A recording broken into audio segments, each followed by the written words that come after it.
So economists, those guys that haven't gotten anything right in about 5 years, were expecting, so in April, the manufacturing number, the Philly Fed, the business conditions index, whatever you want to call it, was 1.3.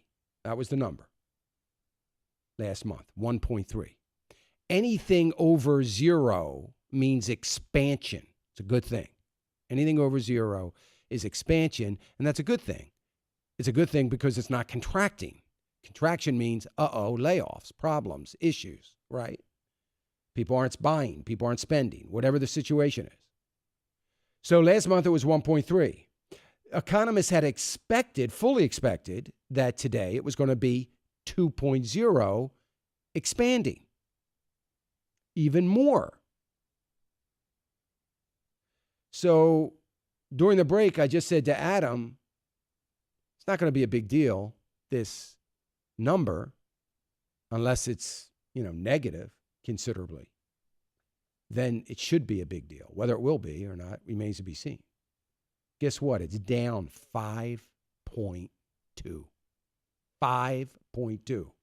That, by the way, is a 6-point miss by economists. And not only that, we went, I'm sorry. What am I thinking? 7. I just work with numbers all day, Adam. I don't. Anyway, negative 5.2. 5.2. That means, and orders, of course, as you can imagine, orders fell by a negative 7.9. Orders for goods and services fell last month by 7.9. Now, we had the same, not a number this bad, but we had another number yesterday, the Empire, that's the Empire Fed number, obviously the New York region. If you add the New York region and the Philadelphia region together, I don't know this for a fact, but I can tell you, since I live in the Northeast Corridor, I can tell you for certain that, first of all, 1/3 of the nation's population, 33% of the people in this nation live in the Northeast Corridor alone. And there's a huge manufacturing and business sector from Boston to Philadelphia. So anyway, this is to me, this is not a good number, to say the least. The Dow has now gone negative to almost 40 points. Everything's negative now, from being back and forth from positive to negative. So now it's down 40, and it's likely as a result of the number. So all of this in the midst of everybody continuing to talk about this recovery in the market. Now, here's my problem with all of this. Here's my problem. I have been saying that this has been trending in these directions for a long time. It's not because I'm smarter than anybody else. It's not because I've got some top secret information that I'm looking. It's nothing like that. The only reason that I've been calling this all the economic numbers, not the market numbers, but calling the economic numbers, is because I have not allowed myself to get caught up in the enthusiasm, by the way, the irrational enthusiasm over the markets. I have not allowed myself to get caught up in this irrational enthusiasm of the markets like so many other analysts have done, and it starts to skew their reading of what they believe is going to be a projected number. Surely they're still in the mindset that the economy that the market going up like it's been going up surely means that the economy is better, because for the last 100 years, that's the way it usually is. And they still believe that that is the case. Yet there's no indicators in the economy that would prove that out. So I'm sticking to the indicators of the economy, saying that the economy is still not healthy.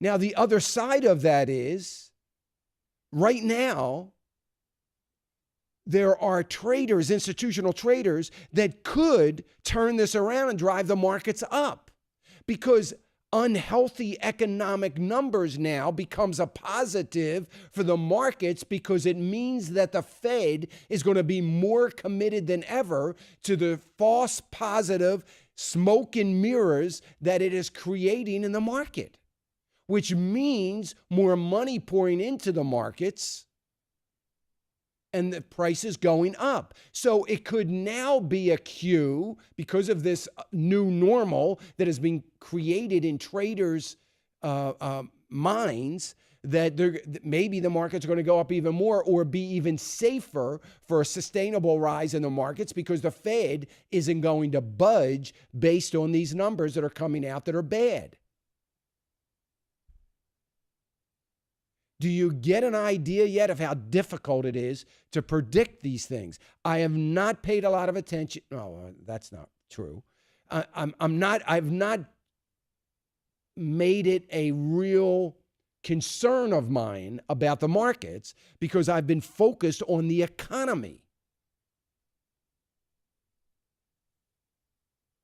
So, the negative numbers.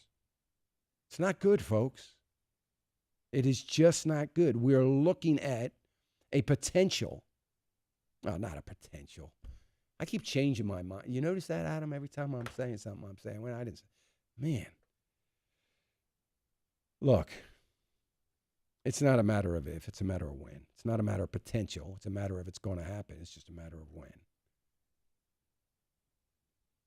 We're heading towards bankruptcy, folks. Now, I'm still in the camp that it can be turned around. But we're headed into bankruptcy. And short of a repeal of Obamacare and an impeachment of the president, I don't know what's going to turn it around between now and 2016. I told you I was doing this study for my economic numbers, talking about the economy and why it isn't, another reason why it isn't what it says it is. And while I was doing that, looking at these IRS numbers and looking at the job numbers, looking at the 165 million people that are employed and what's going on with all those numbers, you get a real sense. And again, I'm not going to talk about all the details yet, because it's coming out of my newsletter, and when it comes out, it'll be finalized. And I don't have it finalized yet, because I'm still looking at some data. But it's not a good picture. You cannot make a case that this economy is doing well. You just can't. It's so much easier to make a case for bankruptcy than it is to make a case for anything else. And we haven't felt the full effects of Obamacare yet. And by the way, according to the numbers that you're going to see in my newsletter, and you go to financialissues.org if you want to get it. It's free. It doesn't cost anything. It's an email newsletter. I'll see if I can get I'm sure one of the news agencies that I posted to will publish it. So I'll get it up there if you can't get the newsletter for one reason or another. But one of the discoveries that I've made, which frankly I've never talked about because I never noticed it. It's one of those things that has slipped by me. That the rate of growth in entitlement programs is higher than the rate of GDP growth. And it has been for a number of years. You've never heard me talk about this before because, frankly, I never did the analysis. So the rate of entitlement programs is up over 14%. Now, I got to believe, I don't know this, but I got to believe it's primarily due to Social Security disability benefits and the food stamp program, not necessarily Medicare and Medicaid. But at 2% 2% growth rate in GDP, and you've heard my whining, moaning, complaining, and trying to educate you, saying that 2% does not keep pace with inflation, or I'm sorry, does not keep pace with population growth, forget that.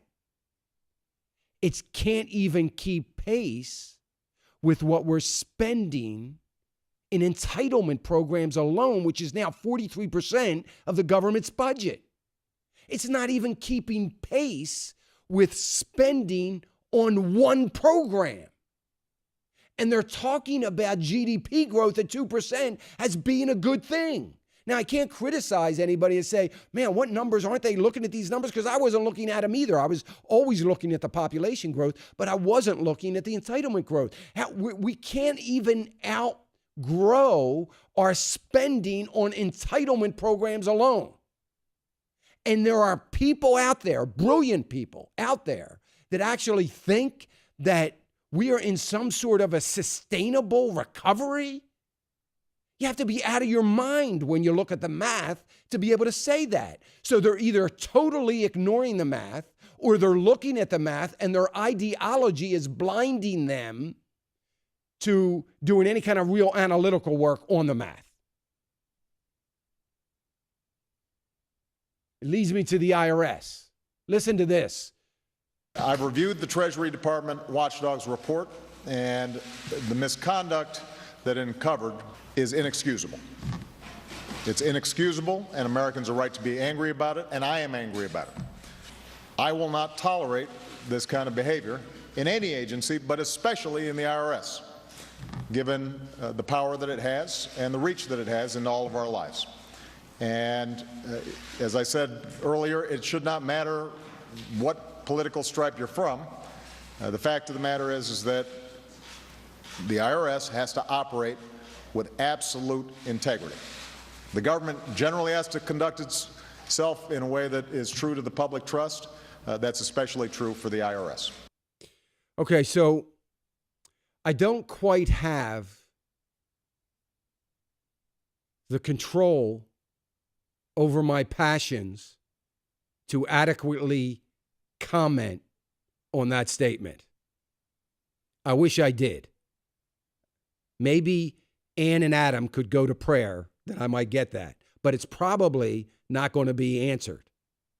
But I can't even comment on that. So let me just skip it for a moment and talk about the IRS.